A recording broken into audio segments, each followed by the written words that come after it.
चलिए फिर तो भाई आज हमें जो टॉपिक पढ़ना है डिस्चार्ज के बाद बेटा उसकी आप हेडिंग डालेंगे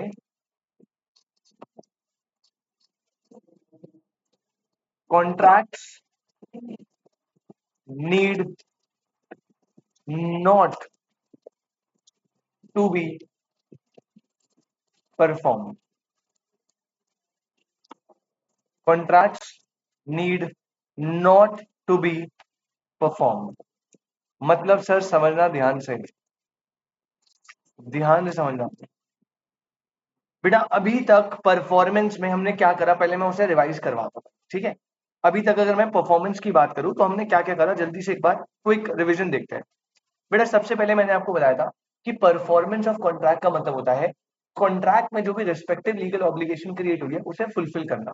जब पार्टीज अपने रिस्पेक्टिव लीगल ऑब्लिगेशन को फुलफिल कर देती है तो उसे बोलते हैं परफॉर्मेंस ऑफ कॉन्ट्रैक्ट। क्या बोलते हैं? Performance of contract. फिर मैंने बताया था परफॉर्मेंस दो टाइप की होती है, एक होती है एक्चुअल परफॉर्मेंस और एक होती है अटेम्प्टेड परफॉर्मेंस या offer to perform. Actual performance बेटा वो परफॉर्मेंस होती है जब क्या होता है, जब दोनों parties have already perform their respective legal obligation, उसे क्या बोलेंगे? Actual performance. अटेम्प्टेड परफॉर्मेंस या ऑफर टू परफॉर्म क्या होता है, जब प्रोमिसर अपनी परफॉर्मेंस को ऑफर करता है to the promisee but promisee due to some reason उसे एक्सेप्ट करने से रिफ्यूज कर देता है, that is called attempted performance या ऑफर टू परफॉर्म। उसके बाद मैंने बताया था कि ऑफर टू परफॉर्म जो बेटा वो दो टाइप का होता है, एक होता है रिलेटेड टू गुड्स और एक होता है रिलेटेड टू मनी। अगर मैं रिलेटेड टू गुड्स की बात करूं तो रिलेटेड टू गुड्स में आपको याद क्या रखना है, यार गेट खुला भाई। सर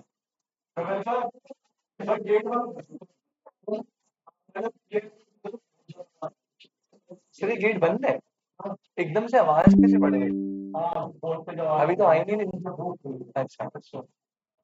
अरे राहुल भाई का, राहुल भैया यार सॉकेट किधर हुआ, चार्ज भी करा।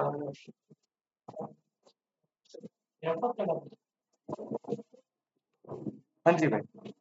ठीक है, तो अटेम्प्टेड परफॉर्मेंस दो टाइप की थी, एक होती है attempted performance related to goods और एक होती है related to money. Related to goods में आपको क्या याद रखना है सर, अगर attempted performance related to goods हुई है तो goods need not to be offered again. Promisor अपनी रिस्पेक्टिव लीगल ऑब्लिगेशन से क्या है, डिस्चार्ज, और प्रोमिसर को नॉन परफॉर्मेंस के लिए आप लायबल नहीं बोल सकते। लेकिन यही प्रोविजन क्या रिलेटेड टू मनी में सेम चलता है बेटा? नहीं, रिलेटेड टू मनी में क्या होता है, रिलेटेड टू मनी में आप अपनी ऑब्लिगेशन से कभी भी डिस्चार्ज नहीं होते जब तक आपने पेमेंट विद इंटरेस्ट नहीं करे। ये बात याद रहेगी। अच्छा, इसके बाद मैंने बताया था कि कॉन्ट्रैक्ट की परफॉर्मेंस करेगा कौन, तो बड़ा सिंपल है, प्रोमिसर हिमसेल्फ, उसका ऑथराइज एजेंट और इन केस ऑफ डेथ उसका लीगल रिप्रेजेंटेटिव। लेकिन अगर कॉन्ट्रैक्ट इन्वॉल्व करता है personal skill and personal consideration तो बेटा उस केस में क्या होगा, उस केस में contract can be perform only by the promisor himself और डेथ के बाद क्या बन जाएगा, वॉइड। डेथ के बाद क्या बन जाता था, वॉइड। क्या कॉन्ट्रैक्ट की परफॉर्मेंस थर्ड पार्टी कर सकता है? Absolutely yes. हाँ, वैसे थर्ड पार्टी नॉर्मली कर सकता है, हाँ कर सकता है, अगर प्रोमिस ही उसकी कंसेंट दे दे, और एक बार कंसेंट दे दी तो फिर वो परफॉर्मेंस वापस से प्रोमिसर से डिमांड नहीं कर सकता। और एक लास्ट पॉइंट था जॉइंट प्रोमिसर वाला, तो भाई जब दो या दो से ज्यादा प्रोमिसर मिलते हैं और प्रॉमिस करते हैं वो जॉइंट प्रोमिसर होते हैं, उसमें परफॉर्मेंस भी आपको जॉइंटली ही करनी पड़ेगी unless a Contra intention appear, जिसमें दो केस है। अगर कोई पर्सन की डेथ होती है तो बाकी प्रोमिसर और उसका लीगल रिप्रेजेंटेटिव जो मरा है वो साथ में करेंगे। अगर कोई पर्सन डिफॉल्ट करता है तो फिर अदर जितने भी प्रोमिसर बच गए उनमें वो लॉस इक्वली डिस्ट्रीब्यूट हो जाए। ठीक है, उसके बाद मैंने आपको बताया था बेटा टाइम एंड प्लेस, उसमें पांच केस थे, section 46 to section 50। Time specified है नहीं है, प्लेस स्पेसिफाइड है नहीं है, एप्लीकेशन देनी है या प्रिस्क्राइब है, पांच केस बताए, राइट। वो सारे केसेस हमने डिस्कस करते। और लास्ट क्लास में मैंने आपके साथ दो टॉपिक करे थे, पहला था इम्पॉसिबिलिटी ऑफ परफॉर्मेंस, और सिंपल शब्दों में दो बातें याद रखना, अगर कॉन्ट्रैक्ट की परफॉर्मेंस पॉसिबल टू परफॉर्म है तो कॉन्ट्रैक्ट क्या बनेगा, वैलिड। अगर एग्रीमेंट की परफॉर्मेंस इम्पॉसिबल है तो फिर क्या बनेगा, वॉइड। पॉसिबल है तो वैलिड, इम्पॉसिबल है तो वॉइड। अच्छा, कुछ स्पेशल सर्कमस्टांसेस क्या होते हैं बेटा, पहले at the time of contracting performance कैसी थी, पॉसिबल, लेकिन on a later stage due to some event अब वो क्या हो गई है, इम्पॉसिबल। इन्हें बोलते हैं बेटा सुपरवेनिंग इम्पॉसिबिलिटी। क्या बोलते हैं, सुपरवेनिंग इम्पॉसिबिलिटी। जब कॉन्ट्रैक्ट की परफॉर्मेंस पहले at the time of contracting possible थी, but on a later stage impossible हो गई। और सुपर वेनिंग भी याद रखना, सुपर वेनिंग इम्पॉसिबिलिटी से भी कॉन्ट्रैक्ट क्या बन जाता है, वॉइड। लेकिन there are certain exceptions of supervening. In cases में आप सुपर वेनिंग नहीं बोलोगे, आपको लग रहा है होगा लेकिन नहीं होगा, और कॉन्ट्रैक्ट हमेशा कैसा रहेगा, वैलिड। वैलिड रहेगा भाई। एक्सेप्शन पहला, अगर कॉन्ट्रैक्ट की परफॉर्मेंस क्या बन जाए, डिफिकल्ट एंड बर्डनसम। अगर डिफॉल्ट करा है किसने, थर्ड पार्टी ने, जिसके वर्क और कंडक्ट पे प्रोमिसर रिलाई करता है। अगर मिसमैनेजमेंट हुआ है कहां पे, ऑफिस या फैक्ट्री में, लाइक लेबर स्ट्राइक। अगर आपने नेग्लिजेंट एटीट्यूड दिखाया कब, अर्ली स्टेज, जिसकी वजह से इम्पॉसिबल बन गया हो ना, लेटर स्टेज, आपकी गलती है। और लास्ट था, प्रोमिसर ने प्रॉमिस करा है इम्पॉसिबल एक्ट का, जो उसे पता है कि इम्पॉसिबल है, दूसरे को नहीं पता था, लॉस हो गया। लास्ट है डिस्चार्ज।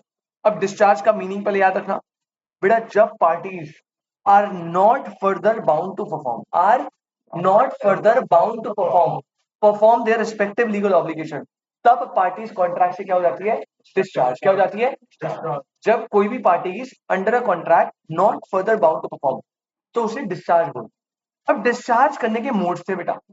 पहला तरीका डिस्चार्ज होने का क्या है, परफॉर्मेंस कर दो। अगर आपने अपने रिस्पेक्टिव लीगल ऑब्लिगेशन को परफॉर्म कर दिया, तो उसके बाद तो आप ऑलरेडी डिस्चार्ज हो गए ना, चाहे एक्चुअल परफॉर्मेंस है चाहे एक्चुअल अटेम्प्टेड है, बट अटेम्प्टेड में रिलेटेड टू गुड्स, क्योंकि मनी में अटेम्प्टेड से डिस्चार्ज नहीं होते।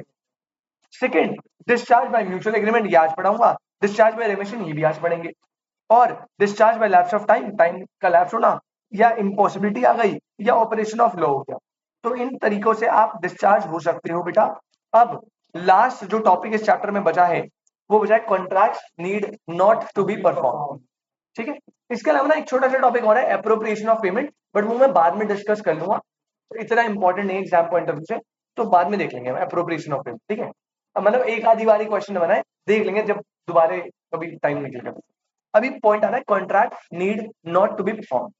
अब यहाँ पे आपको कुछ भी नहीं समझना, ना कुछ पढ़ना है ना कुछ, आराम से हम मस्त तरीके से लिखते रहो, नॉन स्टॉप लिखते रहना बस। और जैसे ही हम एक चीज कवर कर लेंगे, पूरा कंप्लीट कर लेंगे, उसके बाद मैं एक साथ समझाना चालू कर, ठीक है, कोई दिक्कत तो नहीं है। Contracts need not to be perform, मतलब सुयश, ऐसे कॉन्ट्रैक्ट्स जिन्हें परफॉर्म करने की रिक्वायरमेंट नहीं है। सर ऐसा थोड़ी होता है, कॉन्ट्रैक्ट बना है तो रिस्पेक्टिव लीगल ऑब्लिगेशन आई है, उसे तो सर परफॉर्म करना ही पड़ेगा। तो ऐसा आप कैसे बोल रहे हो, इन कॉन्ट्रैक्ट को परफॉर्म ही नहीं करना, ये कौन से कॉन्ट्रैक्ट है, समझते हो, लिखेंगे बताओ। Contract need not to be perform, पहला लिखना रीसाइन।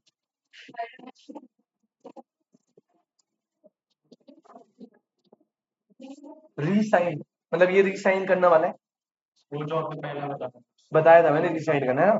अभी वर्ड यूज करा है registration,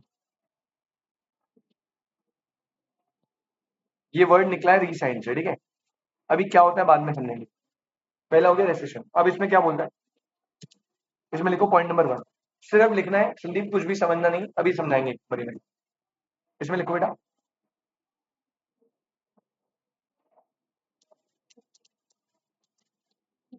it means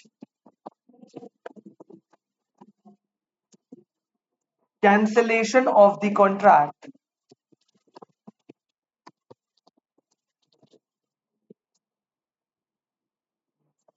it means cancellation of the contract, full stop, when the parties to a contract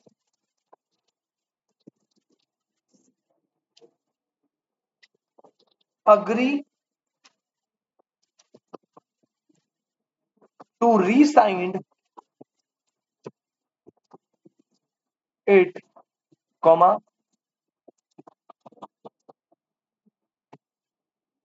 the contract need not to be performed, the contract need not to be performed। अभी समझेंगे आराम से। Point number 2 इसी के अंदर, registration के अंदर, when the parties have agreed to modify the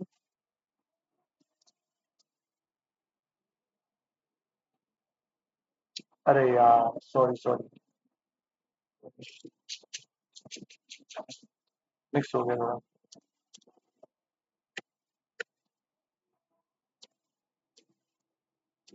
point number 2 बेटा गलत हो गया थोड़ा सा सॉरी अच्छा लिखना इन केस ऑफ रीसाइनेशन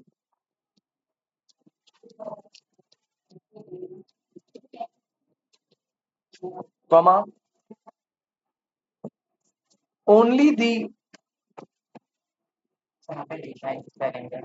यार इसे ना बोलते देख रीसाइन ये वर्ड पहले ही बता आर ये ऊपर लिखा हुआ है RES डबल SION इसे बोलते हैं रीसाइनेशन अच्छा प्रोनाउंस अलग तरीके से करते हैं ये वो इकोनॉमिक्स वाला रिसेशन नहीं है जो नीचे रिसेशन जा रहा होगा ठीक है अभी रीसाइनेशन का मतलब बता दूंगा मैं in case of resignation only the old contract is cancelled and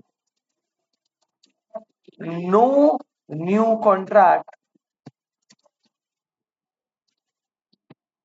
comes to exist in its place. No new contract comes to exist in its place. ठीक है पहले लिख दिया रीसाइन करना अब इसमें आप ना एग्जाम्पल के लिए थोड़ा सा स्पेस रख दीजिएगा बेटा 4 to 5 5 to 6 lines 6 line example के लिए छोड़ दो ठीक है अब इसके बाद आएंगे पॉइंट नंबर 2 पे पॉइंट नंबर 2 लिखो बेटा second contract which need not to be perform वो होता है ऑल्ट्रेशन बेटा इससे डायरेक्ट क्वेश्चन भी बन सकता है संदीप भाई कोई एक पॉइंट पे केस स्टडी भी बन सकता है हर तरीके से क्वेश्चन बनने की चांसेस है सेकंड होता है ऑल्ट्रेशन अगर आपको याद हो लास्ट क्लास मैंने बताया भी था ऑल्ट्रेशन मतलब क्या होता है लिखो point number 1 in case where the parties to a contract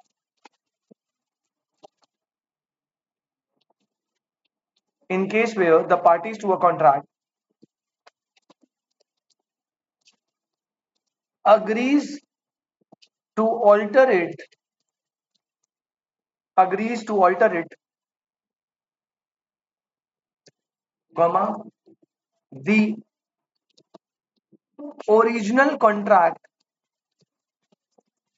is re-signed the original contract is re-signed comma with the result with the result that it need not to be performed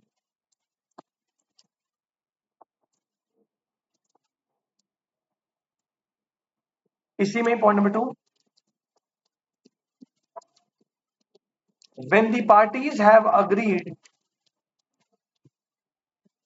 when the parties have agreed to modify the old terms of the contract when the parties have agreed to modify the old terms of the contract full stop then the contract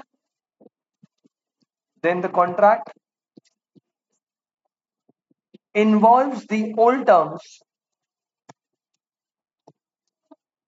then the contract involves the old terms need not to be performed ठीक है, then the contract involves the old terms need not to be performed. Again बेटा 5 to 6 line example के लिए छोड़ दीजिए.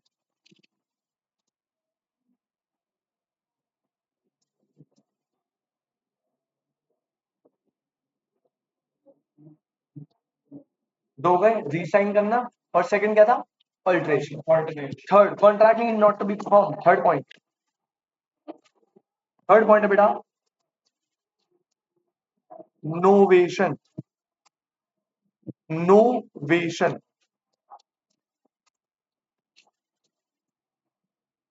Now novation is what, इसमें लिखो point number 1.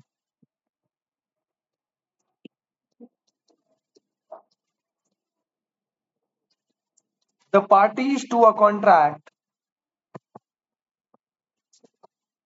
may substitute a new contract for the old one. Full stop. If they do so, comma, it will be a case of novation. It will be a case of novation. If they do so, it will be a case of novation. Second point. Point number 2. In novation, comma, the old contract is cancelled and consequently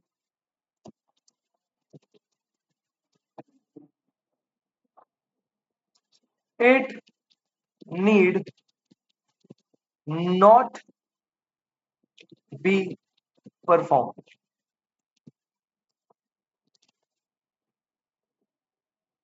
बेटा ये आपका 2 point के बाद again 5 to 6 line example.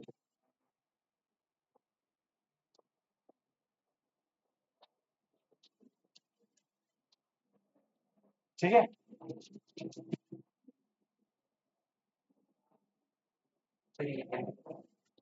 Consequently.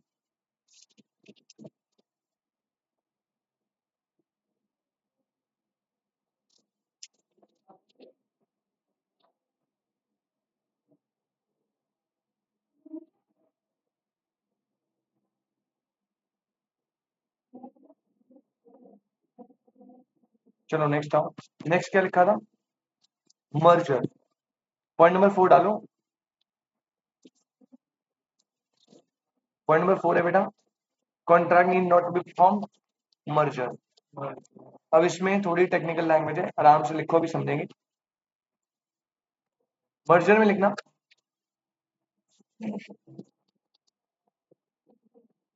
conversion of an inferior right into a superior right. Merger means conversion of an inferior right into a superior right. Point number 2 लिखना है इसमें. When an inferior right gets merged with a superior right, comma,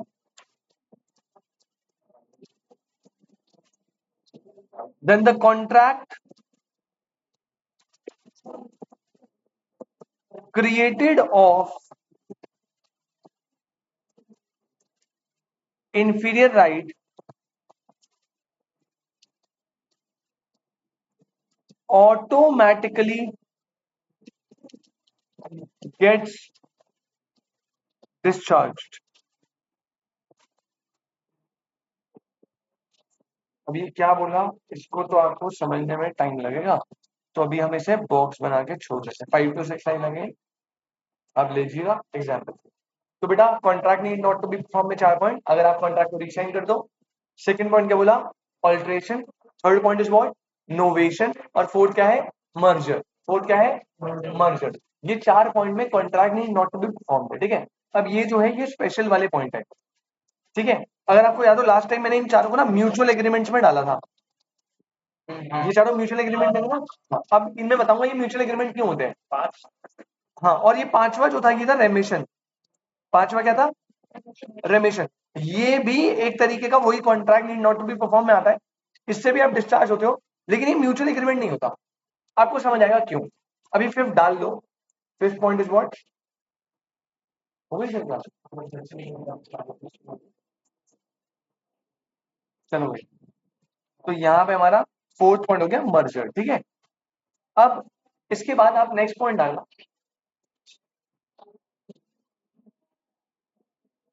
point number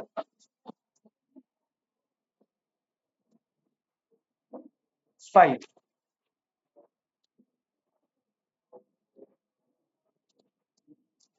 रेमिशन।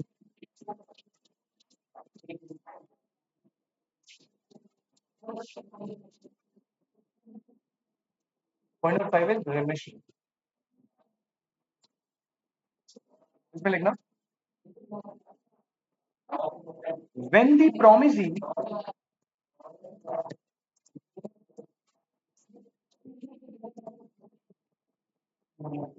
remits the promiser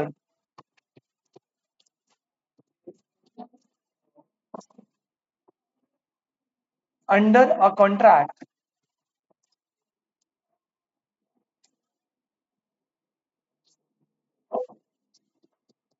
i.e. that is promisee remits his rights against the promiser,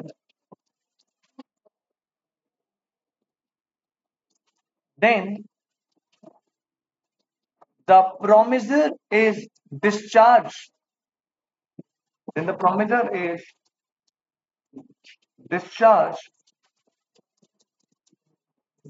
under a contract. Repeat करो, when the promisee remits the promiser under a contract, that is, i.e. promisee remits his rights against the promiser, then the promiser is discharged under a contract, and contract need not to be performed. Then the contract need not to be performed. ठीक है। अब मैं पहले पांचों समझा रहा हूँ, उसके बाद मैं एक दो पॉइंट और करने वो बताऊंगा और टॉपिक खत्म चैप्टर। ठीक है, बहुत ध्यान से ना, बहुत ही सुपर डुपर इजी टॉपिक है, आराम से समझना। बेटा समझो, मैं इसको साइड में लाता हूं पहले तो। अब आपका टॉपिक क्या चल रहा था संदीप, वो वाले कॉन्ट्रैक्ट बेटा जिनको परफॉर्म करना है या नहीं करना, नहीं करना कॉन्ट्रैक्ट। हाँ, हेडिंग वापस से आ रहा हूँ ना, contract need not to be perform. Contract need, ये हेडिंग चल रही थी, ऐसे कॉन्ट्रैक्ट इनको परफॉर्म नहीं करना। अब इसमें पहला टॉपिक आता है बेटा रिसेशन। अब ये रीसाइनेशन या रीसाइन करना क्या होता है समझो। आपने जो स्पेस छोड़ा था ना, उसी स्पेस पे ला रहा हूं मैं आपको, देखो समझो। बेटा मान लीजिए ये है एक person mister A, first point समझा रहा हूं, और ये है दूसरा व्यक्ति जो कौन है, मिस्टर बी। एक ए है और एक बी है। बेटा ए और बी के बीच में आपस में एक कॉन्ट्रैक्ट होता है। ए और बी के बीच में आपस में क्या होता है बेटा, एक कॉन्ट्रैक्ट। ए और बी ने कॉन्ट्रैक्ट बना लिया। अब ए और बी का जो कॉन्ट्रैक्ट है ना, इसमें कुछ टर्म्स थी, कोई भी टर्म्स थी। मान लो इसने बोला था कि भाई गुड्स सप्लाई करेगा ए बी को, और बदले में ₹10 लाख कंसिडरेशन, ये टर्म्स है। ठीक है, तो ए जो है वो हो गया प्रोमिसर, ये गुड सप्लाई करेगा, और बी क्या हो गया, प्रॉमिस, ये गुड सप्लाई पे क्या करेगा, गुड्स की पेमेंट करेगा। अब इनके बीच में पता नहीं क्या हुआ, आज ये दोनों आपस में डिसाइड करते हैं। आज दोनों आए, बैठे, कह रहे यार मुझे तुझसे कुछ बात करनी थी, इन्हें बोला यार मुझे भी तुझसे कुछ बात करनी थी, बैठे दोनों भाई, और दोनों को पता नहीं क्या हुआ, इन्होंने बोला एक काम करते यार, हमारा जो बीच में कॉन्ट्रैक्ट हुआ था ना, उस कॉन्ट्रैक्ट को ना हम कैंसल कर देते हैं। क्या कर देते हैं, कैंसिल। और इसी को बोलते हैं बेटा, कैंसिल करने को क्या बोलते हैं, रीसाइंड करना। कैंसिल करने को लॉ में क्या बोलते हैं, रीसाइंड करना। जब दो पार्टीज म्यूचुअली आपस में डिसाइड करती है टू कैंसिल द कॉन्ट्रैक्ट, उसे बोलते हैं रीसाइन। रीसाइन करना, क्या करना, रीसाइन। और यही आपका रिसेशन, ये वाला पॉइंट यही। आई रिपीट, जब दो पार्टी म्यूचुअली डिसाइड करती है टू कैंसिल द कॉन्ट्रैक्ट, उसे बोलते हैं रीसाइन करना या रिसेशन। क्लियर है। अब एक बात बताओ, जब इन्होंने डिसाइड कर लिया, तो क्या जो कॉन्ट्रैक्ट फॉर्म हुआ था गुड सप्लाई करने 10 लाख में, इसको परफॉर्म करने की जरूरत है भाई। जब कॉन्ट्रैक्ट म्यूचुअली ही कैंसिल हो चुका है, तो परफॉर्मेंस की बात कहां से आ जाएगी, समझ आई बात। अच्छा, इन्होंने कॉन्ट्रैक्ट को कैंसिल कर दिया, क्या मैंने कुछ ऐसा बोला कि इन्होंने कॉन्ट्रैक्ट कैंसिल करके नया कॉन्ट्रैक्ट बनाया, बस इन्होंने कॉन्ट्रैक्ट कैंसिल कर दिया। तो रीसाइन जब भी होगा ना, तो न्यू कॉन्ट्रैक्ट का फॉर्मेशन नहीं होगा। आई रिपीट, न्यू कॉन्ट्रैक्ट का फॉर्मेशन, बस पुराना वाला कैंसिल हुआ है। अभी आपको अगला वाला पॉइंट समझना होगा तो समझ आएगा ये पॉइंट क्या बोल रहा हूं। ठीक है, तो एक बार रिपीट यहाँ पे जरा रीड करते हैं। देखो भाई, रिसेशन क्या है, it means cancellation of the contract when the parties to a contract agree to resign. क्या बोला, अग्री टू रीसाइन। जब दोनों पार्टीज, बेटा यहाँ पे वर्ड सुन लेना, दोनों पार्टीज की बात हो रही है, दोनों, जब दोनों पार्टीज म्यूचुअली डिसाइड करती है कि वो कॉन्ट्रैक्ट को रीसाइन करेंगे या कैंसिल करेंगे, तो क्या बोल रहा है, the contract need not to be, in case of recession only the old contract is cancelled, no new contract comes to exist in its place. कोई नया कॉन्ट्रैक्ट नहीं बनना, बस पुराना वाला कैंसिल हो रहा है। भैया गेट बंद कर, पुराना वाला क्या हो रहा है, बस कैंसिल। ये बात समझ आ रही, अभी ये वाला ना, ये सेकंड पॉइंट, फिर अगला बताऊंगा तो कुछ अच्छे से समझ आएगा। हाँ, मतलब तू कंपेयर कर पाएगा। ठीक है, अब सेकंड देखो, ऑल्ट्रेशन। अब ऑल्ट्रेशन क्या होता है, ये सारे भाई भाई है थोड़े से। अब देखो, हाँ, सारे आपस में थोड़ा थोड़ा चेंज के साथ कनेक्टेड है। ये कौन था, मिस्टर ए, ये कौन था, मिस्टर बी। इन दोनों के बीच में संदीप भाई क्या हुआ था आपस में, कॉन्ट्रैक्ट। अब ये जो कॉन्ट्रैक्ट है, इस कॉन्ट्रैक्ट में क्या डिस्कशन हुआ था भाई, गुड्स को क्या करना है, supply for the consideration of ₹10 lakh, है ना, यही हो रहा था। अब समझो बेटा ध्यान से, अब ये दोनों म्यूचुअली बैठे एक दिन पीने वीने कुछ, जब ये पीने वीने बैठे, तो इन्होंने कहा यार अपना जो कॉन्ट्रैक्ट बना था ना, दोनों आपस में बात करें, अपना जो कॉन्ट्रैक्ट बना था यार, यार उसमें ना थोड़ा सा कुछ ऐसे मजा नहीं आ रहा यार।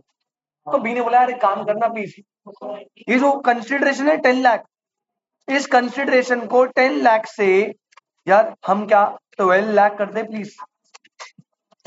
इस कंसिडरेशन को 10 लाख से क्या कर दे, 12। हाँ, और बी पैसे देगा, बी पैसे देगा। तो ए ने रिक्वेस्ट करी बी से कि बी भाई यार एक काम करना प्लीज, ये जो कंसिडरेशन है इसको, ये खाली हो गया क्या, अच्छा ठीक है, ये जो कंसिडरेशन है 10 लाख की, इसको हटा के क्या कर दिया अपन, 12 लाख।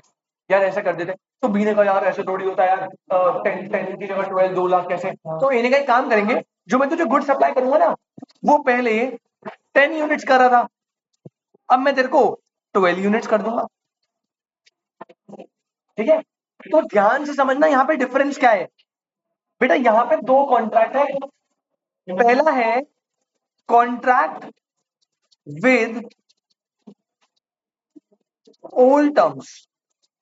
बेटा पहला क्या है, कॉन्ट्रैक्ट विद ओल्ड टर्म्स, जो थी 10 यूनिट्स के बदले 10 लाख की पेमेंट, ये आपका कॉन्ट्रैक्ट है विद ओल्ड टर्म्स।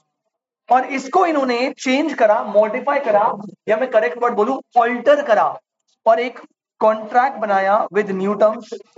तो दूसरा है कॉन्ट्रैक्ट विद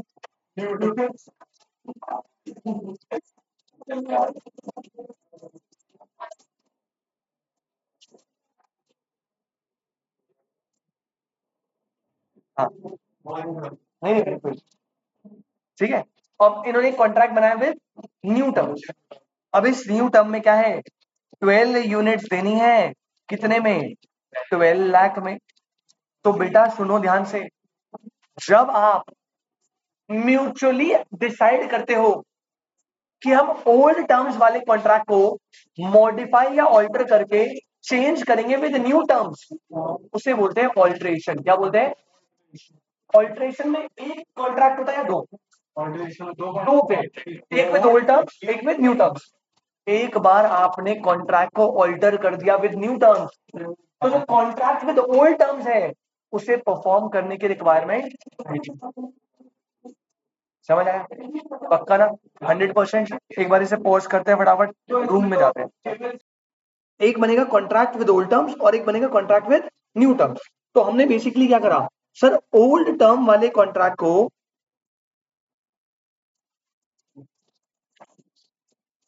ओल्ड टर्म वाले कॉन्ट्रैक्ट को ऑल्टर या मॉडिफाई कर दिया न्यू टर्म के साथ,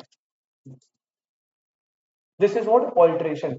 और संदीप याद रखियो, रीसाइन के केस में कोई न्यू कॉन्ट्रैक्ट एग्जिस्ट नहीं करता था, वहां पे तो एक ही था, उसे कैंसिल कर दिया। लेकिन ऑल्ट्रेशन के केस में सुयश, न्यू कॉन्ट्रैक्ट एग्जिस्ट करता है। और एक बार अगर आपने ऑल्ट्रेशन कर ली तो आपको कौन सा परफॉर्म करना है, न्यू वाला, और ओल्ड कॉन्ट्रैक्ट को परफॉर्म करने की रिक्वायरमेंट नहीं। तभी तो है contract need not to be perform. समझ आई ना बात। तो बेटा ये आपका ऑल्ट्रेशन वाला पॉइंट होता है डन। आई रिपीट, पहला पॉइंट इज रीसाइन, रीसाइन में बस आप कॉन्ट्रैक्ट को ही कैंसिल कर देते हो, उसको परफॉर्म नहीं करना, कोई न्यू कॉन्ट्रैक्ट एग्जिस्ट नहीं करता।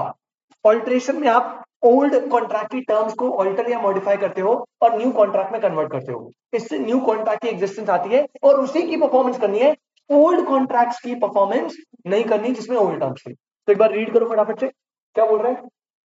इन case where the parties to a contract agree करते हैं टू ऑल्टर इट, ऑल्टर को अंडरलाइन करके ऊपर लिख लो, modify, alter the original contract, resign हो जाएगा। जैसे आप कॉन्ट्रैक्ट की टर्म्स को ऑल्टर करोगे तो ओरिजिनल कॉन्ट्रैक्ट क्या हो जाएगा, रीसाइन हो जाएगा अपने आप, with the result that it need not to be perform. अब आपको उसे परफॉर्म नहीं करना। When the parties have agreed to modify the old terms of the contract, then the contract involves the old terms need not to be performed. यहां तक कोई दिक्कत, 100% clear है। तो contract need not to be perform में दो clear point हो गए, एक हो गया क्या, रीसाइन, दूसरा क्या हो गया, ऑल्ट्रेशन। अब इन दोनों का एक और भाई आता है बेटा, दैट इज व्हाट, नोवेशन। अब नोवेशन समझो क्या होता है संदीप, कीवर्ड है सब में। रीसाइन में कॉन्ट्रैक्ट सीधा कैंसिल, रीसाइन, नया कॉन्ट्रैक्ट एग्जिस्टेंस में नहीं आता और पुराने वाले को परफॉर्म नहीं करना, ये म्यूचुअली डिसाइड होता है। सेकंड है ऑल्ट्रेशन, जब दो पार्टी म्यूचुअली डिसाइड करती है कि ओल्ड टर्म्स को मॉडिफाई या चेंज करके कन्वर्ट करेंगे न्यू टर्म्स में, तो कॉन्ट्रैक्ट में टर्म्स को परफॉर्म नहीं करना, वो भी कैंसिल हो गया। थर्ड आता है नोवेशन। थर्ड क्या है बेटा, अब सुनो नोवेशन क्या होता है।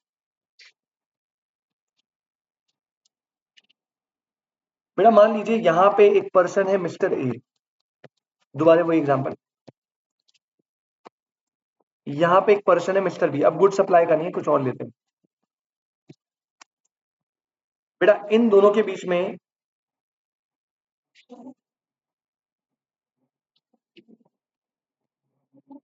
कॉन्ट्रैक्ट हो गया,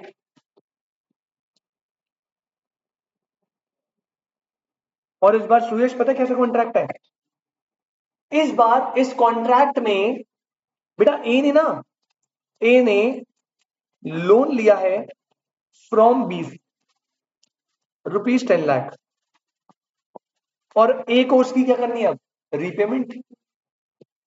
ए ने बी से 10 लाख रुपए लोन लिया, रीपेमेंट करनी है। अच्छा एक बात बताओ, अब ये कॉन्ट्रैक्ट में ए की ऑब्लिगेशन क्या है कि उसे बी को 10 लाख रुपए पे करने हैं 1 महीने बाद, है ना सुयश? बेटा अब जो ए है ना, ए उसके पास है पैसे नहीं ड्यू डेट पे, भाई पे पैसे पड़े नहीं। तो जब ड्यू डेट पे भाई पे पैसे नहीं पड़े, तो भाई का एक बेस्ट फ्रेंड आ गया मिस्टर सी। यहां पे पिक्चर में कौन आ गया, मिस्टर सी। ये है ए का बेस्ट फ्रेंड।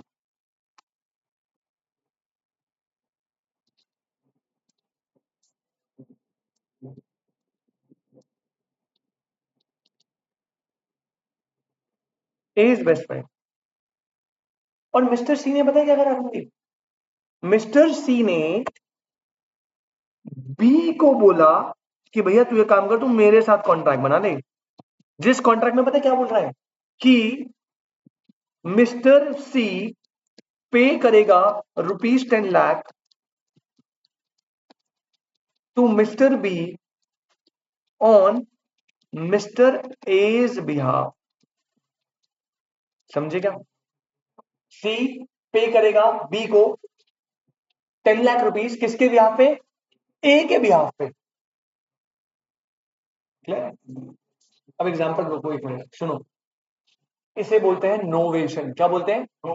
नोवेशन क्या होता है बेटा? नोवेशन मतलब होता है जब आप किसी कॉन्ट्रैक्ट को सब्स्टिट्यूट कर देते हो किसी दूसरे कॉन्ट्रैक्ट से। जैसे यहां पे जो ओरिजिनल कॉन्ट्रैक्ट है, ओल्ड कॉन्ट्रैक्ट, वो किसके बीच में हुआ है? ए और बी के बीच में। लेकिन उस कॉन्ट्रैक्ट को हमने सब्स्टिट्यूट करके एक न्यू कॉन्ट्रैक्ट बनाया जो किसके बीच में हुआ है? बी और सी के बीच में। जब आप एक कॉन्ट्रैक्ट को सब्स्टिट्यूट करते हो दूसरे कॉन्ट्रैक्ट से, दैट इज कॉल्ड नोवेशन। अब सुनो, जो कॉन्ट्रैक्ट सब्स्टिट्यूट होने के बाद बना है न्यू, उसको तो परफॉर्म करना है। लेकिन जो पुराना कॉन्ट्रैक्ट है सब्स्टिट्यूट जिसे करा है, क्या उस कॉन्ट्रैक्ट को परफॉर्म करने की रिक्वायरमेंट है? नहीं है। उस कॉन्ट्रैक्ट को परफॉर्म नहीं करना। समझ आ गई बात? तो यहां पे ना बस कीवर्ड का गेम है। अब आप कंफ्यूज बिल्कुल भी नहीं होंगे, क्योंकि जब केस स्टडी बनकर आएगी ना आपके एग्जाम में, तो बेटा वो क्लियरली लिखेगा जब पार्टीज आपस में मिलके कॉन्ट्रैक्ट को क्या करती है, सब्स्टिट्यूट। से वर्ड लिखा होगा, हर जगह एक वर्ड है। जैसे रिसाइनेशन में रिसाइंड वर्ड था, ऑल्ट्रेशन में टर्म्स को ऑल्टर या मॉडिफाई वर्ड था, नोवेशन में क्या वर्ड होगा? सब्स्टिट्यूट करना। So when the parties to a contract substitute a new contract for the old one, if they do so in case of novation, it is the case of novation. Hindi से बस वही मैं बोलना चाहता था। जो आप पढ़ा रहे हो ना, ये सब पहले वाले कॉन्ट्रैक्ट चैप्टर सही ना नहीं पढ़े हैं, क्योंकि ऐसा नहीं था कि ए बी का कॉन्ट्रैक्ट होना है, तो फिर वो तुमने देखा होगा पहले, ऐसे ऐसे एग्जांपल्स यूज करे होंगे हमने। बट संदीप भाई, यहां पे सबसे बड़ी प्रॉब्लम है ऑल्ट्रेशन और नोवेशन ना ओवरलैप हो जाते हैं बच्चे में। कि सर ये तो टेक्निकली ये तो टर्म्स ही चेंज कर रहे हो ना। बेटा टर्म चेंज नहीं हो रही, सुन। ऑल्ट्रेशन में ना टर्म्स चेंज होती है बट पार्टीज तो वही रहती है। तू देख, ऑल्ट्रेशन में हमने टर्म चेंज करी, क्या पार्टीज चेंज हुई? तो यहां पे कॉन्ट्रैक्ट सब्स्टिट्यूट कैसे हो गया? नोवेशन में ऑल्ट्रेशन हो रही है, बिल्कुल हो रही है, मैं मान रहा हूं, लेकिन वहां पे ऑल्ट्रेशन पार्टीज की हो रही है, तो उसे ऑल्ट्रेशन नहीं बोलेंगे। ऑल्ट्रेशन हमेशा टर्म्स की होती है। किसकी होती है? टर्म। यहाँ पे टर्म्स तो वही है ना भाई। एक बंदे को दूसरे बंदे को 10 लाख रुपए देने, क्या कोई इन टर्म में चेंज आया? चेंज किसमें आया? पार्टीज में। तो यहाँ पे तो पार्टीज में चेंज आ रहा है, तो इसे हम बोलेंगे कि भैया यहाँ पे सब्स्टिट्यूट हो गया कॉन्ट्रैक्ट। जो कॉन्ट्रैक्ट ए और बी के बीच में बना था, वो अब सी और बी के बीच में बना। अगर समझने के पॉइंट ऑफ व्यू से ले। बाकी रही बात क्वेश्चन की, जो तेरे एग्जाम में आएगा बेटा, उसमें आपको क्लियरली वर्ड दिया होगा, ऐसे लिखेगा ए और बी के बीच में कॉन्ट्रैक्ट बना था ये कुछ का, और ए और बी ने मिलकर इनकी टर्म्स को मॉडिफाई कर दिया। बताओ ये क्या है? ऑल्ट्रेशन। समझ आई? अब बोलेगा ए और बी के बीच में कॉन्ट्रैक्ट बना था, अब ए और बी के कॉन्ट्रैक्ट को सब्स्टिट्यूट कर दिया विद अनदर कॉन्ट्रैक्ट जो सी और बी के बीच में बना है, तो वर्ड लिखा ना सब्स्टिट्यूट, नोवेशन। समझ आएगा? क्लियर एकदम? बहुत बढ़िया। तो बेटा यहाँ पे बड़ा क्लियर है ना, जो नया कॉन्ट्रैक्ट बनेगा उसको परफॉर्म करना है, और जो पुराना कॉन्ट्रैक्ट जैसे सब्स्टिट्यूट करा है उसे परफॉर्म नहीं करना। तो innovation the old contract is cancelled and consequently need not to be perform. I hope this is clear. कितने पॉइंट हो गए? 3। इसमें इनोवेशन में 3 पार्टी भी होगी बेटा जरूरी नहीं है कि 3 ही हो, 4 भी हो सकती है, 5 भी हो सकती है, मतलब 2 से ज्यादा होंगे जनरली हाँ 2 से ज्यादा। सर। तो फिर जैसे डेफिनेशन लिखी है उसमें तो बस ओल्ड को कैंसिल करके ओल्ड को सब्स्टिट्यूट करके उसमें तो मतलब कहीं पे है ही नहीं कि टेंशन नहीं है। हाँ हाँ वहां पे अब जैसे पार्टी चेंज होंगी क्योंकि ऑल्टरेशन में 2 ही रहेगी, इसमें पार्टी चेंज हो गया यार देख ऐसा भी नहीं है, ये थंब रूल नहीं है कि 3 ही पार्टी होगी, ये कोई डिफरेंस नहीं है। पार्टी डिफरेंट 2 भी हो सकता नहीं, ए और बी के बीच में भी सब्स्टिट्यूट हो सकता है। वो फिर कैसे होगा? वो ना अब पॉइंट ये, जब क्वेश्चन आएगा ना तो तुझे वर्ड ऐसे ही दिया होगा। अगर वो बोलेगा कि ओल्ड कॉन्ट्रैक्ट को मॉडिफाई करा है तो आप उसे ट्रीट करोगे ऑल्ट्रेशन। अगर वो बोलेगा कि ओल्ड कॉन्ट्रैक्ट को सब्स्टिट्यूट कर दिया है, जैसे सब्स्टिट्यूट का एग्जांपल देता हूं, ए और बी ने बोला कि भाई मुझे ना वीट सप्लाई करना है, वीट गेहूं, और 10,000 रुपए दूंगा मैं, ये कॉन्ट्रैक्ट 1 है। अब ए और बी ने बोला कि यार बाद में म्यूचुअली डिसाइड करके कि यार वीट और 10,000 वाला कॉन्ट्रैक्ट है ना, एक काम कर इसे हटा, तूने मुझे 10,000 रुपए दे रखे थे ना एडवांस, उसके बदले ना तू मुझे 10,000 रुपए का राइस दे दे, और हम इसको ना सब्स्टिट्यूट कर रहे हैं, वीट को किससे सब्स्टिट्यूट कर दिया? राइस। अब ये ऑल्ट्रेशन ट्रीट नहीं होगा, ठीक है। जब क्लियरली वो क्वेश्चन में वर्ड यूज करेगा आपको देखना पड़ेगा, सेंस करना पड़ेगा। अगर वहां पे सब्स्टिट्यूट लिखा है तो वो नोवेशन है, अगर उसने बोला कि हमने टर्म्स को मॉडिफाई करा है तो ऑल्ट्रेशन है। लेकिन कहीं बुक में ये नहीं लिखा कि ऑल्ट्रेशन हमेशा 2 ही पार्टी के बीच में होगा, नोवेशन हमेशा 2 से ज्यादा पार्टी के बीच में होगा, या इसमें पार्टी कांस्टेंट होगी इसमें पार्टी चेंज होगी। वो मैं अपनी तरफ से बता रहा हूं, बट बुक में कहीं पार्टीज का जिक्र नहीं है। और आपको बिल्कुल टेंशन नहीं लेनी, क्योंकि आपको तो पेपर में आएगा ना कि वो ऑल्टर कर रहा है टर्म्स को या कॉन्ट्रैक्ट को सब्स्टिट्यूट कर, उसके बेसिस पे आपको पॉइंट बताने कि नोवेशन या ऑल्ट्रेशन। चलो जी नेक्स्ट आइए, थर्ड पॉइंट के बाद बेटा नेक्स्ट पॉइंट आता है, दैट इज पॉइंट नंबर 4। क्या बेटा? मर्जर में एक बार पढ़ के समझ नहीं आया हो कुछ भी, अब देखो पढ़ो, डेफिनेशन पढ़ना। कह रहे हैं conversion of an right convert करना सुपीरियर इंफीरियर राइट को सुपीरियर राइट में, और जब आप इंफीरियर को सुपीरियर में कन्वर्ट करोगे तो जो इंफीरियर राइट है वो मर्ज हो गया सुपीरियर में, then the contract created of inferior right automatically gets, देखो समझता, एग्जाम्पल दूंगा तब समझ आया। बेटा ये है मिस्टर ए,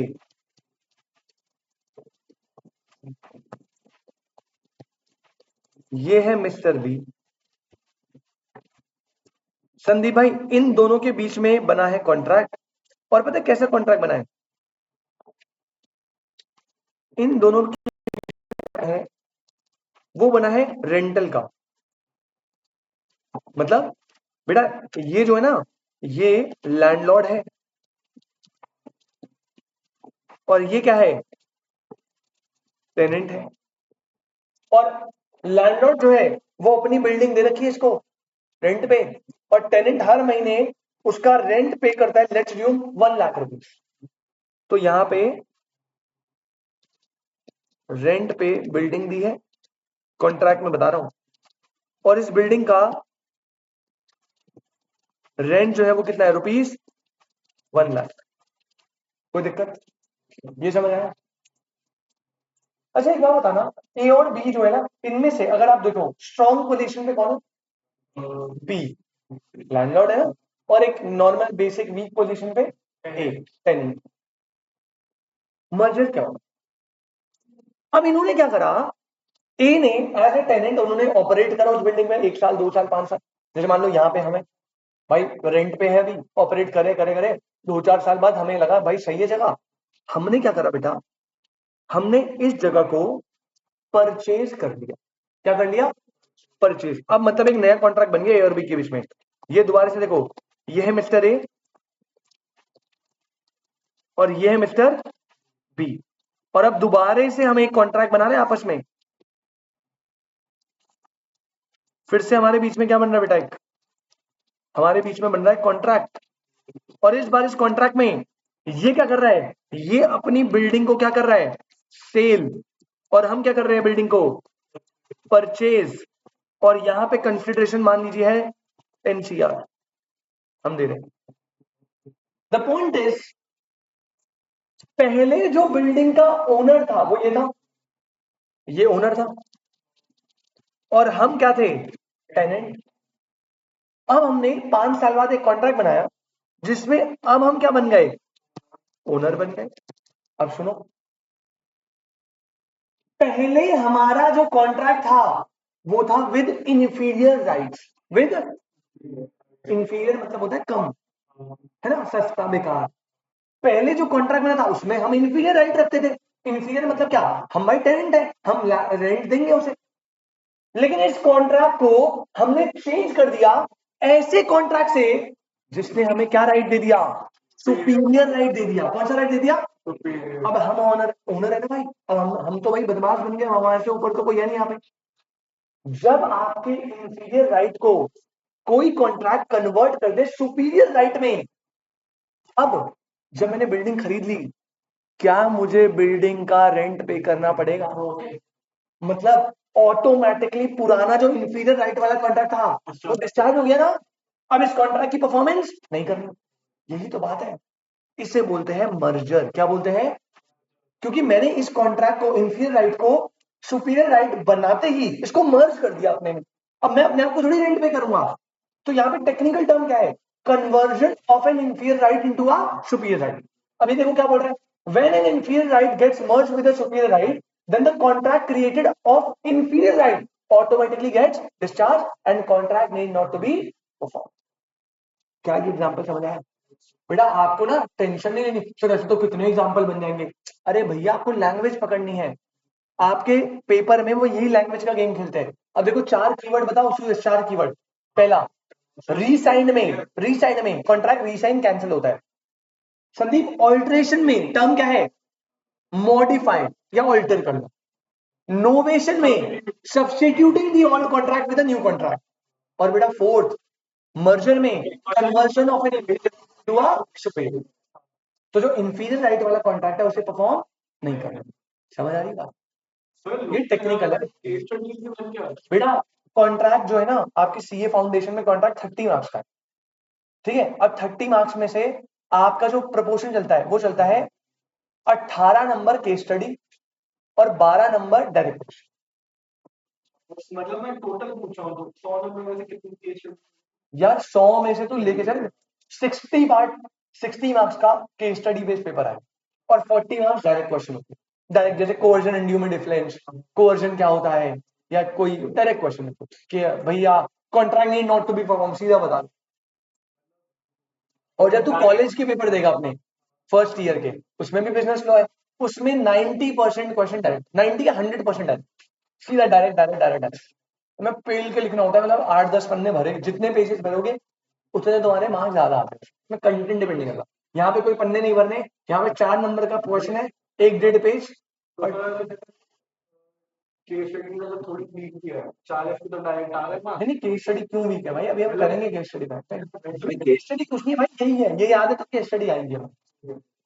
रेमेशन, अभी यार इसमें क्या बताऊं, ये कुछ भी नहीं है। अब देखो फोटो ले ले बेटा, फोटो कोई नहीं, कोई फोटो ले, ठीक है। अब देखो रेमेशन, अगर आपको याद हो ना, पिछली क्लास में मैंने चारों को म्यूचुअल एग्रीमेंट में डाला था, लेकिन रेमिशन को अलग से लिखवाया था। अब आपको समझ आएगा क्यों। देखो यहाँ पे क्या होता है,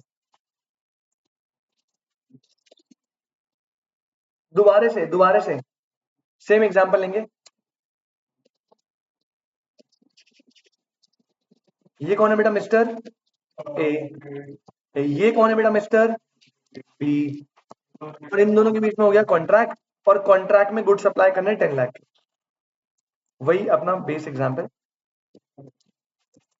कॉन्ट्रैक्ट बना दिया दोनों के बीच में, जिसमें आपको क्या करने हैं, गुड्स सप्लाई करने हैं, ₹10 लाख कंसिडरेशन।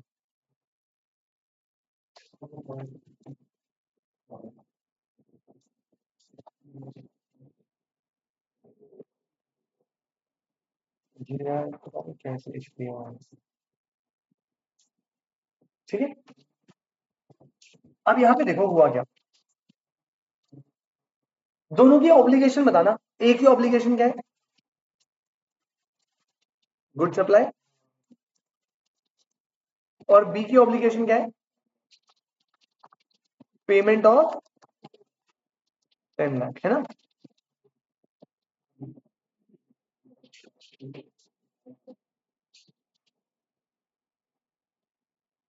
जब मिस्टर बी सर, ये कौन है बेटा, ये है प्रोमिसर ए, और बी कौन है, प्रोमिसी, ये बी है। जब प्रोमिसी अपने आप ए को आके बोल दे कॉन्ट्रैक्ट परफॉर्म मत करिए, नहीं करना, मुझे परफॉर्मेंस नहीं चाहिए, गुड्स नहीं चाहिए तेरे से, क्या अब इस कॉन्ट्रैक्ट को परफॉर्म करना पड़ेगा, क्या उसे गुड सप्लाई करने हैं? जैसे सिंपल सी बात है, आपने, अब मैंने बोला सुरेश यार मुझे बॉटल दे दियो 10 रुपए में, ये देने आ रहा था, मैं बीच में बोला, मैंने कहा यार सुरेश वो बॉटल नहीं चाहिए थी, मत दियो, तो वापस चला जाएगा। अब थोड़ी देगा। रेमिशन मतलब होता है जब प्रॉमिस ही कॉन्ट्रैक्ट को रेमिट कर देता है। जी यार डिपेंड करता है कॉन्ट्रैक्ट, आइडियली देख होता है, आपने कहीं गुड्स, नहीं नहीं गलत क्यों होता है, आपने कहीं गुड्स लिए, कॉन्ट्रैक्ट बना लिया, प्रैक्टिकली होता है। अब आपको ड्यू टू सम रीजन आपने बोल दिया है मत करना, नहीं चाहिए, तो सामने वाला नहीं देता। लेकिन हाँ, अगर कोई रिटर्न कॉन्ट्रैक्ट है और सामने वाला भाई है तगड़ा बंदा कुछ, तो वो कर देगा कि भाई इसने गुड्स डिलीवर करवाए थे। अब बड़े लेवल पे होते तो कर भी देते लोग कि इसने गुड्स डिलीवर करवाए थे, मैं तो भैया कर रहा था, कॉन्ट्रैक्ट वो है, मुझे डैमेज दो, कर सकते हैं। लेकिन छोटे लेवल पे आप दुकान पे जाते हो, लेकिन दे देते ना, वो रिलेशन। अब सुनो रेमिशन में क्या होता है, अब क्योंकि प्रॉमिस ही ने खुद से लिमिट कर दिया है कि नहीं करना, तो कॉन्ट्रैक्ट को परफॉर्म नहीं करेगा। ये बाकियों से डिफरेंस कैसे है? बेटा बाकी जगह ना, आप यहां पढ़ो जरा, इधर आना, पहला point, it means cancellation of the contract when the parties का मतलब क्या है, प्रोमिशन प्रोमिसी का म्यूचुअल एग्रीमेंट है। अच्छा जी, ऑल्ट्रेशन में आना, in case where the parties, अरे म्यूचुअल एग्रीमेंट है। नोवेशन में आना, दी पार्टीज, अरे म्यूचुअल एग्रीमेंट है। अरे सर मर्जर में आना, बेटा मर्जर भी एक म्यूचुअल एग्रीमेंट होता है, लेकिन एक लौता रेमिशन ऐसा है व्हेन दी प्रोमिसी, यहाँ पे म्यूचुअली डिसाइड नहीं होता, यहाँ पे रेमिट कौन कर रहा है, promisee, when the promisee remit the promisor under contract, that is promisee remit his right against the promisor. वो कहता है भैया मुझे आपका जो है सामान नहीं चाहिए, आप गुड्स डिलीवर मत करिएगा, छोड़ दो, पेमेंट भी नहीं करूंगा, तो उस केस में आप बोलते हो कि रेमिशन हुआ है, क्या हुआ है, तभी तो बोलो। देखो यहाँ पे अब आओ, अब आपको समझ आएगा। जब डिस्चार्ज मैंने आपको कहा था, तो एक डिस्चार्ज होता है म्यूचुअल एग्रीमेंट से, ये चारों म्यूचुअल एग्रीमेंट है, और इन चारों में म्यूचुअली डिसाइड होता है कि हम कॉन्ट्रैक्ट नहीं परफॉर्म करेंगे, तो आप डिस्चार्ज होते हो। लेकिन जो रेमिशन होता है, डिस्चार्ज बाय रेमिशन हमेशा कैसे होगा, प्रॉमिस पेव और remit the performance of promise, promise ही बोलेगा कि भाई नहीं करना, समझ आया, तभी उसे लग डाला। आई hope this is clear right. Contract need not to be formed. Point number one, resignation. Second, alteration. Third, novation. Fourth, merger. Fifth, remission. Resign में म्यूचुअल एग्रीमेंट डिसाइड होता है कि कॉन्ट्रैक्ट को कैंसिल करेंगे। ऑल्ट्रेशन में म्यूचुअल एग्रीमेंट से decide होता है कि कॉन्ट्रैक्ट की टर्म्स को मॉडिफाई करेंगे न्यू टर्म्स में। नोवेशन में म्यूचुअली डिसाइड होता है कि ओल्ड को सब्स्टिट्यूट करेंगे with a new contract. Fourth क्या था, मर्चेंट में म्यूचुअली डिसाइड होता है कि हम इंफीरियर राइट को कन्वर्ट करेंगे सुपीरियर राइट। लेकिन रेमिशन में प्रॉमिस ही वेव करता है अपनी performance. I hope this is clear right, 100%। बहुत बढ़िया, 5 पॉइंट होगा ना। अब इसमें 1-2 पॉइंट और बचे, वो फटाफट देखते हैं।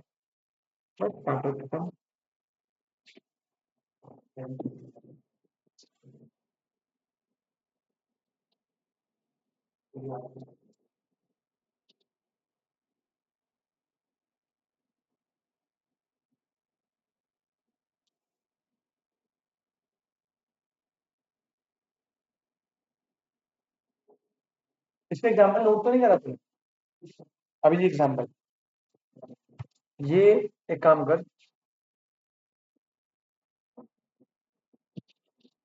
ये मत नोट करियो, ठीक? ये वाला नीचे वाला पूरा नहीं, बस ये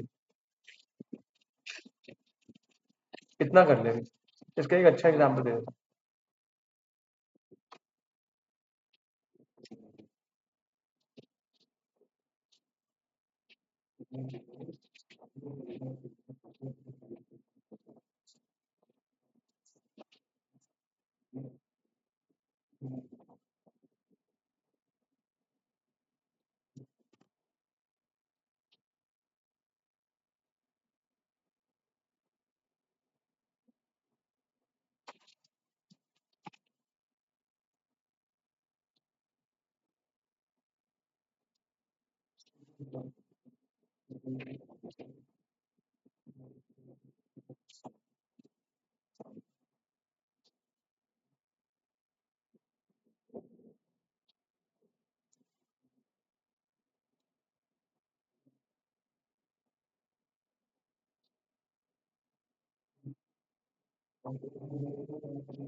ये एग्जाम्पल नोट करा क्या? अभी अभी नोट कर लो, एग्जाम्पल चेंज कर देता हूँ थोड़ा सा, बेटर रहेगा आपको। देखो ए और बी के बीच में कॉन्ट्रैक्ट है ना, अब इस कॉन्ट्रैक्ट में ना हम डिसाइड करते हैं, let's assume A owe ₹5 lakh to B. मतलब ए ने 5 लाख रुपए उधार लिए थे, तो अब ए को लोन रीपे करना है 5 लाख का, ठीक है। बी ने, रमेश ने बता दो बी ने क्या करा। बी ने क्या करा, बी ने बोला भाई पे कर दे 4.5 लाख ओनली। बेटा मतलब उसने 50,000 रुपए का क्या दे दिया, डिस्काउंट दे दिया ना। तो मतलब उसने 50,000 रुपए का रेमिशन कर दिया परफॉर्मेंस का, कि 50,000 रुपए मत दियो, छोड़, वेव कर दिए। इसने क्या कर दिया, 50,000 रुपए को वेव या रेमिट कर दिया, वेव और रेमिट। अब इस केस में ए कितने पैसे देगा, 5 लाख या 450? 450, 50,000 तो वेव हो गए ना, दिस इज रेमिशन। ठीक है, ये बेटर समझ आ रहा है। जब प्रॉमिस खुद से ही वेव या रेमिट कर दे परफॉर्मेंस, कि भाई 50 मत दियो, तो फिर 50 मत दी।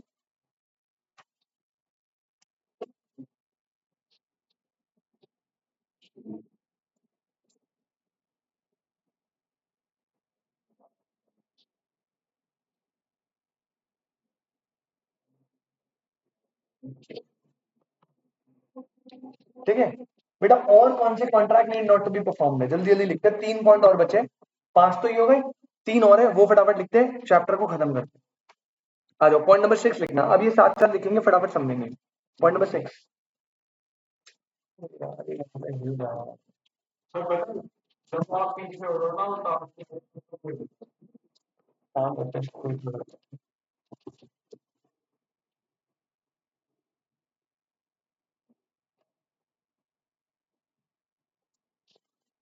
अब नहीं मिलना चाहिए मोस्ट काम।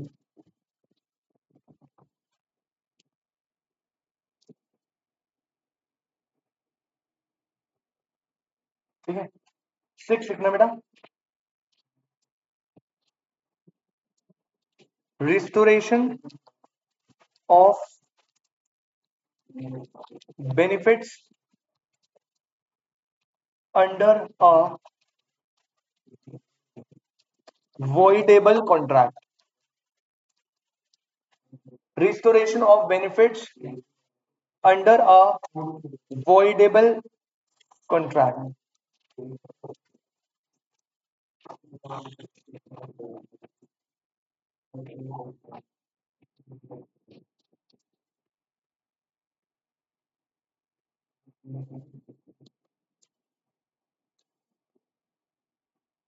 पहले मुझे एक बात बताओ, voidable contract याद है तुम्हें?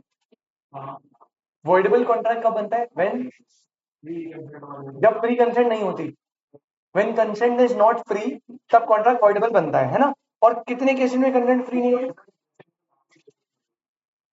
कोर्जन, मिस रिप्रेजेंटेशन, हाँ, undue influence, fraud, mistake, 5 case याद है।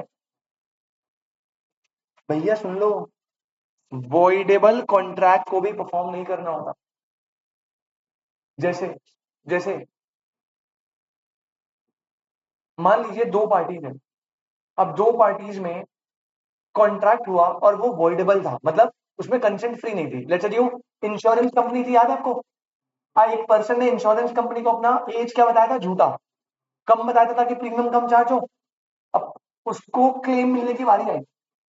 अब इंश्योरेंस कंपनी उस टाइम पे क्रॉस चेक करती है, तो उस टाइम पे केस कौन सा बना था, मिस रिप्रेजेंटेशन। कौन सा बना था? जब आप गलती से बता देते हो ना, अब मिस रिप्रेजेंटेशन हो गई। अब इंश्योरेंस कंपनी इस ग्राउंड पे कि यार इसने हमें झूठ बताया था एज, कॉन्ट्रैक्ट की परफॉर्मेंस को ब्लॉक कर सकते हैं कि मैं क्लेम नहीं दूंगी। क्यों क्लेम नहीं दूंगी? क्योंकि इसने मिस रिप्रेजेंटेशन करा।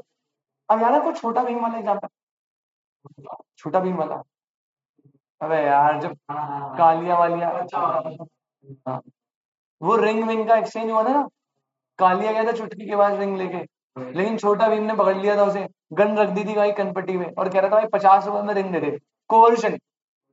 अभी बात बताओ, कोवर्जन के केस में कॉन्ट्रैक्ट बन गया, कॉन्ट्रैक्ट साइन हो गया कि 50 रुपए में रिंग देनी है डायमंड की। बाद में जब रिंग एक्सचेंज करने के बाद कालिया ने मना कर दिया कोर्ट में कि भाई मेरे तो कोवर्जन यूज हुआ था, मैं नहीं दूंगा। तो क्या वो सही है? बिल्कुल सही है। अरे भैया वॉइडेबल कॉन्ट्रैक्ट को परफॉर्म करने की रिक्वायरमेंट नहीं है ना। अगर इसने फ्रॉड में से ऐसी चीजों का यूज करा है तो उस केस में contract need not to be perform. लिखो इसमें, when a person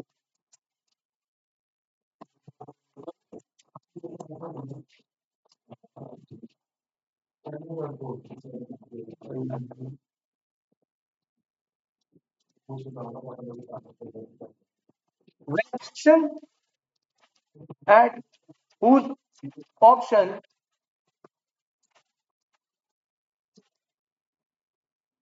a contract is voidable,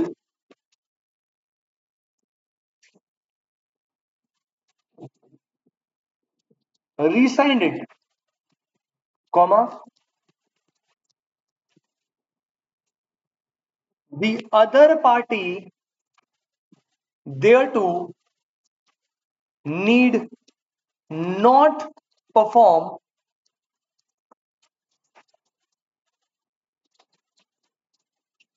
any promise of the contract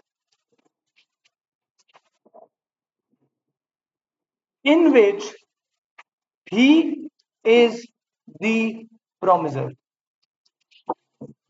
In which he is the promiser. कह रहा है party at whose option contract is voidable. जैसे कालिया भाई था, कालिया भाई के ऑप्शन में वॉइडेबल था ना, तो उसने कोर्ट में जाके बोल दिया वॉइडेबल है, और कॉन्ट्रैक्ट को क्या करना दिया, रिसाइन। तो कह रहा है द अदर पार्टी, मतलब अब भीम को 50 रुपए देने का, क्या उसे लिंक मिलेगी क्या? अब the other party thereto need not perform any promise of the contract in which he is the promisor. Example लिख लेना बेटा इसमें, अच्छे से एग्जांपल लिख लो। An insurance company, an insurance company may re-sign a policy, वो policy को कैंसिल कर सकती है, on the ground that material facts has not been disclosed। बेटा सही है ना एकदम? अब क्या उसे प्रीमियम पे करना पड़ेगा आगे से?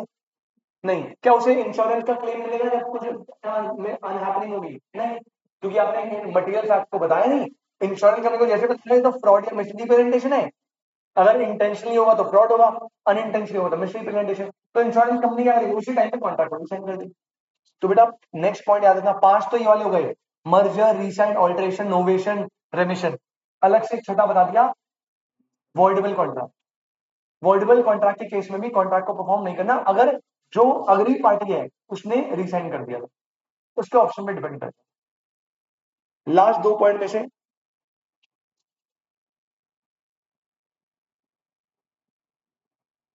Contract need not to be perform, point number 7।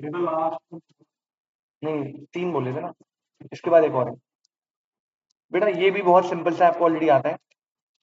Obligations of person under void contract. अरे भैया कौन से कॉन्ट्रैक्ट को परफॉर्म नहीं करना, कौन से कॉन्ट्रैक्ट को बेटा? वॉइड कॉन्ट्रैक्ट को भी परफॉर्म करने की रिक्वायरमेंट नहीं है सर, वॉइड कॉन्ट्रैक्ट को भी परफॉर्म करने की रिक्वायरमेंट नहीं है। जैसे मान लो ए और बी ने एक कॉन्ट्रैक्ट बनाया कि ए जो है वो बी की डॉटर सी से मैरी करेगा, ठीक है। अब ड्यू डेट पे जब आई परफॉर्मेंस की बारी तो सी की डेथ हो गई लड़की की। अब क्या कॉन्ट्रैक्ट वैलिड है या सीज टू बी एनफोर्सेबल हो गया? Cease to be enforceable void बन गया। क्या अब ए को परफॉर्मेंस करनी है? कैसे करेगा भाई? खत्म बात। इसमें लिखो, when an agreement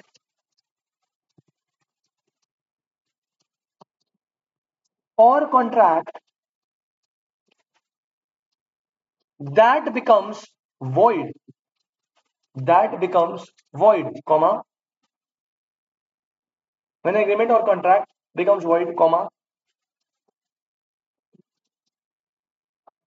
any person who has received any advantage under such contract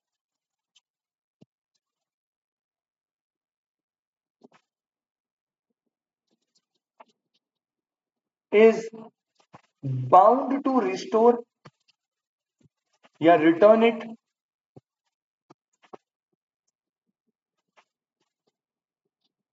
to the person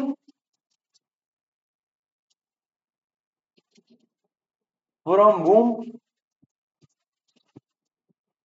he received it, and contract need not to be formed, and contract need not to be perform.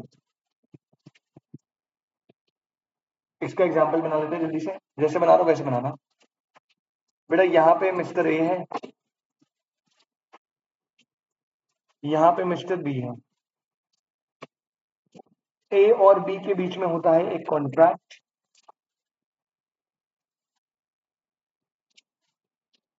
ए और B के बीच में contract होता है। और संदीप इस contract में क्या बोला बेटा? इस कॉन्ट्रैक्ट में ये बोला है कि ए पे ₹1 करोड़ टू बी, बस खत्म हो गया। In consideration B promise to marry as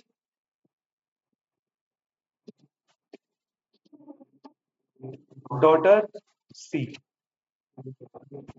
a और बी ने कॉन्ट्रैक्ट बनाया जिसमें ए जो है वो बी को 1 करोड़ रुपए देगा, पर इन कंसिडरेशन बी जो है वो ए की डॉटर से शादी करेगा, ठीक है। अब यहां पर ए की डॉटर है, ठीक है ना, सी यानी as daughter.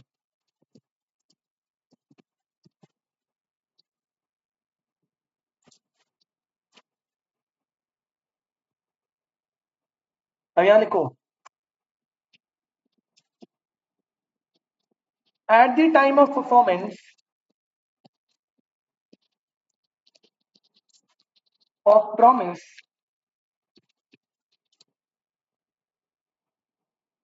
C died and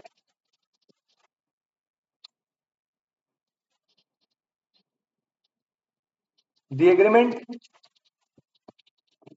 becomes void।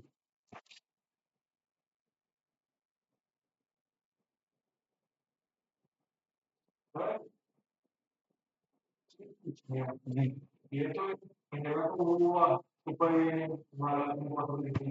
कौन सा वाला? ये वाला?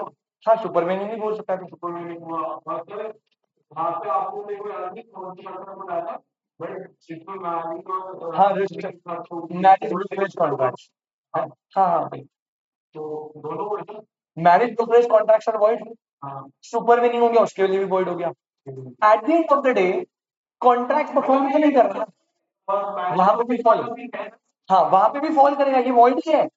मैरिज ब्रोकरेज से बोलो वॉइड है, या डेथ के बाद बोलो वॉइड है, ठीक है। बट ये मैरिज ब्रोकरेज हम इसलिए कंसिडर नहीं करें ना, क्योंकि यहाँ पे ऐसे समझेंगे नेगोशिएट नहीं कर रहे मैरिज को, मतलब बी की भी इसमें वो है, डाउरी बोल लेते हो, लेकिन ये ब्रोकरेज नहीं करेगी, उसको मैनिपुलेट नहीं करा, तू पैसे के लिए शादी कर, ये पसंद करता है भाई 1 लाख रुपए ले रहा है, 1 करोड़ रुपए ले भी रहा है, ठीक है। तो बात ये नहीं, ये हमने पहले सुपर में नहीं आ रहा है, यहाँ पे पढ़ा है, अभी टॉपिक चल रहा है कॉन्ट्रैक्ट जिनकी परफॉर्मेंस नहीं करनी, तो 5 अलग से वो बता दिए और 2 बता दिए, अगर वॉइडेबल वाले को रिसाइन कर दिया तो परफॉर्मेंस नहीं करनी, और अगर कोई कॉन्ट्रैक्ट वॉइड बन जाता है तो परफॉर्मेंस नहीं करनी। हाँ, अगर बी ने 1 करोड़ रुपए दिए होते, उसके बाद डेथ हो गई, अब तो वॉइड बन गया, कॉन्ट्रैक्ट नहीं नॉट टू बी परफॉर्म, तो ए को पैसे वापस करने पड़ेंगे, पैसे वापस तो करेगा ना,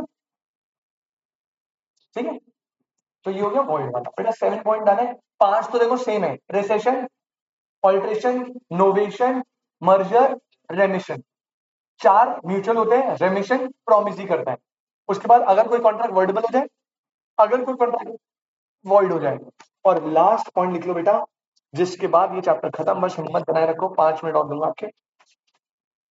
एग्जाम्पल नोट कर लेना बेटा, पॉइंट नंबर 8 पे आओ जरा, लास्ट पॉइंट, कौन से कॉन्ट्रैक्ट को परफॉर्म करने की रिक्वायरमेंट नहीं है, लास्ट पॉइंट आता है बेटा, नेग्लेक्ट और refuses to afford the promisor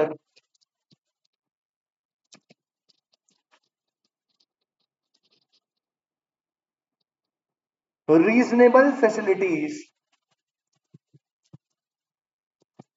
for performance. Full stop. Point बेटा, neglect or refuses to afford the promisor reasonable facilities for performance. मतलब यार मुझे एक बात बताओ,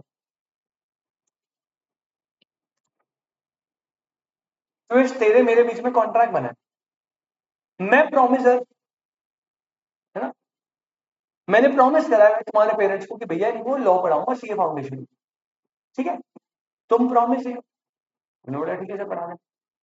अरे बात बताओ, मुझे अपनी परफॉर्मेंस करने के लिए एक सबसे बड़ी फैसिलिटी चाहिए, क्या है वो फैसिलिटी, तुमसे, तुम्हें पढ़ाने के लिए सबसे बड़ी, मैं पेमेंट चाहिए, पेमेंट से बड़ी फैसिलिटी है, अगर मुझे तुम्हें पढ़ाना है तो उसमें सबसे बड़ी फैसिलिटी चाहिए, जगह, जगह भी छोड़ो, अबे तुम्हारा आना, अगर तुम घर से ही ना आओ, यहाँ आओ ही नहीं, आ ही नहीं रहे तुम, ऑफ ऑफ ऑफ ऑफ, तो मैं पढ़ा पाऊंगा क्या, ऐसा नहीं हो सकता ना, तुम आओ, तुम नहीं आओगे, मैं तो आता रहूंगा, तुम नहीं आओगे। अब एक बात बताओ, अगर हमारे सुयश मेरे बीच में कॉन्ट्रैक्ट बनाए कि सुयश मैं तुझे लॉ पढ़ाऊंगा फाउंडेशन की, लेकिन सुयश के पेरेंट्स सुयश को भेजी नहीं थे क्लास, तो क्या इसमें मेरी कोई गलती है बेटा, तब मैं कैसे परफॉर्म कर पाऊंगा, तो यही तो कह रहा है देखो परफॉर्मेंस करने के लिए अगर आपने प्रोमिसर को रीजनेबल फैसिलिटी प्रोवाइड करी है तो परफॉर्मेंस होगी, लेकिन अगर नेग्लिजेंट या refuse to afford promisor reasonable facilities for performance, तो भैया प्रोमिसर क्या घंटा परफॉर्म करेगा। जैसे मैंने बोला सुरेश तेरा घर बनाऊंगा, जगह बता दी घर बना दूंगा, अब ये मुझे लैंड ही नहीं दे रहा, भाई लैंड तो तुझे देना पड़ेगा ना कि सर जहां घर बनाना है, घर में बना दूंगा 1 महीने में, वो भी नहीं प्रॉमिस है, लेकिन जब तक आप मुझे रीजनेबल फैसिलिटीज नहीं दोगे तो मैं कैसे दूंगा भाई। अब सुरेश ने कहा सर होम ट्यूशन चाहिए, मैंने कहा ओके सर, अभी मुझे होम का एड्रेस नहीं बता, सर आज आएंगे आप क्लास लेने, मैंने कहा एड्रेस कल, चलो सर कल बता दो पढ़ के, फिर अगले दिन मैंने कहा बेटा क्लास, कह रहे सर आज आ पाएंगे क्लास लेने, मैंने कहा बेटा घर का एड्रेस तो बता दे, कह रहे सर कल बताता हूँ, काट रहा मजे ले रहा है। अब भाई जब तक मुझे रीजनेबल फैसिलिटीज ही प्रोवाइड नहीं करेगा तब तक प्रोमिसर को परफॉर्मेंस करने की रिक्वायरमेंट नहीं होगी। तो अगर प्रोमिसी नेग्लेक्ट या रिफ्यूज कर दे to afford reasonable facilities to the promisor for performance, तो उस केस में प्रोमिसर को परफॉर्म नहीं करना, उस कॉन्ट्रैक्ट की परफॉर्मेंस नहीं करनी, ठीक है। तो ये आपका लास्ट पॉइंट था, इसको भी लिख लेते हैं। 8 पॉइंट समझ आ गए ना बेटा, कॉन्ट्रैक्ट जिन्हें परफॉर्म नहीं करना, पहला रिसाइन, दूसरा ऑल्ट्रेशन, तीसरा नोवेशन, चौथा मर्जर, पांचवा रेमिशन, ये 5 भाई भाई। इसके बाद अगर कोई कॉन्ट्रैक्ट वॉइडेबल होकर रिसाइन हो गया, अगर कोई कॉन्ट्रैक्ट वॉइड हो गया ड्यू टू दैट, उसको भी परफॉर्म नहीं करना, बेनिफिट हुए तो उसे एक्सचेंज कर देना। और लास्ट, अगर प्रोमिसी प्रोमिसर को रीजनेबल फैसिलिटीज प्रोवाइड करता नहीं है तो परफॉर्मेंस नहीं करती। तो इसमें लिखो, if any promisee neglects or refuses to afford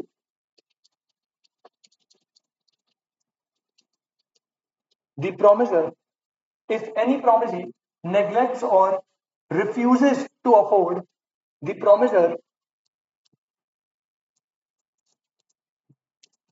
reasonable facilities for the performance of his promise, comma,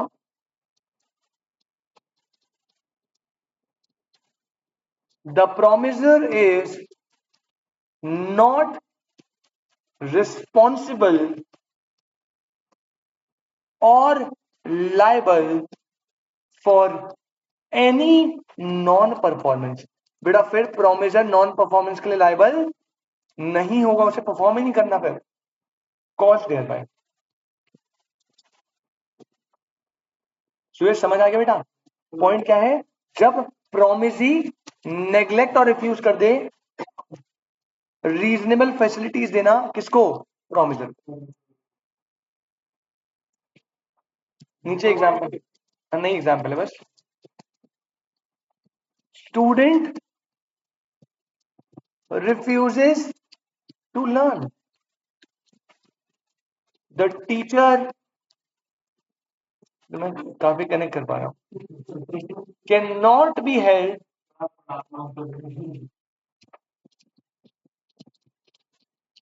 liable for not teaching। मैं पढ़ा रहा हूँ, सुरेश पीछे पत्ते खेल रहा है, भाई पढ़ना ही नहीं जा रहा तो मैं थोड़ी कुछ कर लूंगा। तो यहाँ पे बेटा 8 पॉइंट के साथ परफॉर्मेंस ऑफ कॉन्ट्रैक्ट भी होता है खत्म। आई होप दिस इज क्लियर। बहुत ही प्यारा चैप्टर, बहुत ही बढ़िया चैप्टर हमने निपटा दिया है। 3-4 क्लास लग गई, 3-4 क्लास लग गई, बट एटलीस्ट निबट गया। अब नेक्स्ट है बेटा ब्रीच। ब्रीच के बाद कंटिजेंट कॉसी, उसके बाद स्पेशल कॉन्ट्रैक्ट। कंटिजेंट दो है, कंटिजेंट कॉन्ट्रैक्ट होता है, कॉसी कॉन्ट्रैक्ट होता है, इनका डिफरेंस छोटा है। और फिर स्पेशल कॉन्ट्रैक्ट, ये तीनों करवाता ही आपका चैप्टर। तीन अब एक कंटिजेंट कॉन्ट्रैक्ट एक यूनिट है भाई, पहला ब्रीच हो गया, फिर कंटिजेंट कॉन्ट्रैक्ट एक हो गया, और फिर स्पेशल कॉन्ट्रैक्ट हो गया, 3 हो गए ना। स्पेशल कॉन्ट्रैक्ट में टाइम लगेगा, तो उसके अंदर थोड़ा ज्यादा है, बाकी जल्दी जल्दी निपटाने की कोशिश करेंगे। बाकी मिलते हैं तुमसे नेक्स्ट क्लास, ठीक है? Thank you so much, tata bye bye, शब्बा खैर।